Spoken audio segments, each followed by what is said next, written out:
Welcome everybody to Strategy Now here at MarketStream.live. My name is Joseph Cusick with the Cusick Group. Securities offered by MoneyBlock, here to give you your midday action report. Now, taking a look at the indices right now, they are coming off their best levels. As a matter of fact, they have bounced coming into the midday. Still in the red, you have the Dow Jones trading down about 38 bucks at 19,706. You have the Russell 2000 down 830 at 1,343.80 cents. You have the NASDAQ futures trading down 250 off of its worst levels, trying to get over that break even, down 3 now at 5,055.25 cents. And finally, you have the S&P 500. The mini futures are trading at 2257.50, down $8.50. We continue to see weakness in the dollar, staying above the 100 mark, but down 43.5 cents at 125 cents. You have crude contract coming off of its worst levels. The March futures contract is trading at 53.03, and that's down 18 cents. But again, getting a bounce back. You have bonds firmly in the green right now. You have the 10-year trading at 124.25, and you have the 30-year trading at 154.04. That means the yields are pulling off.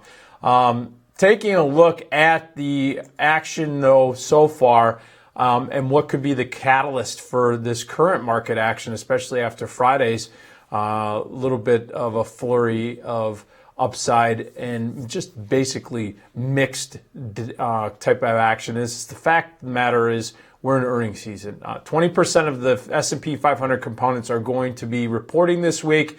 We kicked it off this morning with McDonald's, ticker symbol MCD, trading at 121.20, down about $1.06. We also had Halliburton come in, trading at 54.47, down $1.98.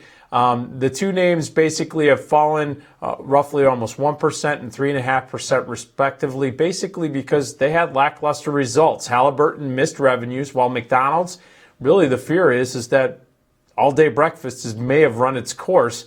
What's the next thing that's going to give them strength to the upside, or at least give investors some sort of catalyst? Also, in McDonald's, there is some concern about first quarter results already. Taking a look at the tech sector, though, we also see some weakness. Qualcomm, QCOM trading at 55.23, down $7.64, basically losing about 12.2% lawsuit. Headline hit the wires. And it's with Apple. It's over patent royalties. Qualcomm said that in a statement this morning, the claims are baseless by Apple, but this chip maker, as well as the chip sector in general, there's some fear there. This is a little bit of a scare. SMH is the ETF that tracks the semiconductor space, down 0.8% on that move. And you see that it is dragged the tech sector, but not totally down. It's down about 0.2%, and it continues to outperform the general market. The rationale or the reason behind that is you got Facebook and Google to the upside. Facebook trading up $1.36 right now, 128.38, and Google trading up 8.65 at 836.86, both up nearly 1% each. Most of technology's peers, though, have not fared quite as well. The financials are down 0.7%. That's with the yields dropping, prices increasing in the in the bond sector. That's putting pressure on the financial sector. Plus, we've seen after last week's earnings from the big banks, seems like it's buy the election, now sell the actual news. In spite of the fact that there's some broad-based good earnings and guidance, it looks like some profit taking could be coming in that space. Industrials under pressure. XLI down 1%, energy down 1.2%, and that's at the bottom of today's leaderboard. But we are seeing a little bit of a pickup on crude oil coming into the midday.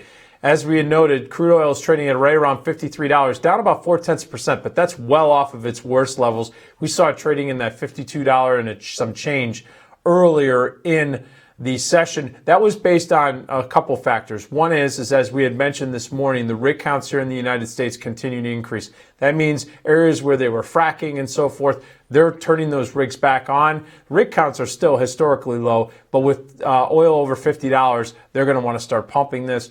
Also, that's overshadowing some of the positive news that was coming out from Sunday night's OPEC and non-OPEC compliance meeting. So we're going to really watch these numbers very closely. The defensive orientated sectors, though, have been turning a corner. They're moving to the upside. You have real estate up 0.4%. Look at VNQ. And one more very notable report, and it's going to be the first economic report out this week. Watch tomorrow's existing home sales data. Expectation is coming in around 5.5 million units being moved. That will be out at 10 Eastern time. We're going to watch that one very closely, especially with the move to the upside in real estate.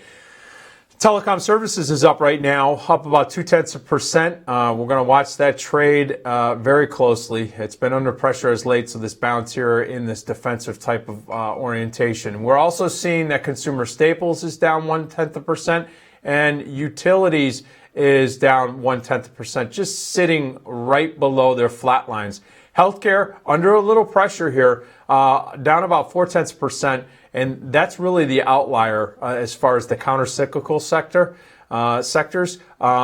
Basically, you're seeing that biotech has been weighing on this space with IBB down about $2.54 or 1% decline. We also have the headline came out this shortly after the open this morning. Humana's pending merger with Aetna shot down.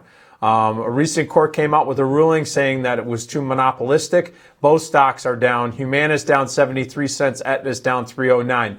Now, this deal means that if it actually is blocked, Aetna will have to owe Humana about $1 billion in a breakup fee under the terms of the agreement. We're going to watch this one very closely in the healthcare space.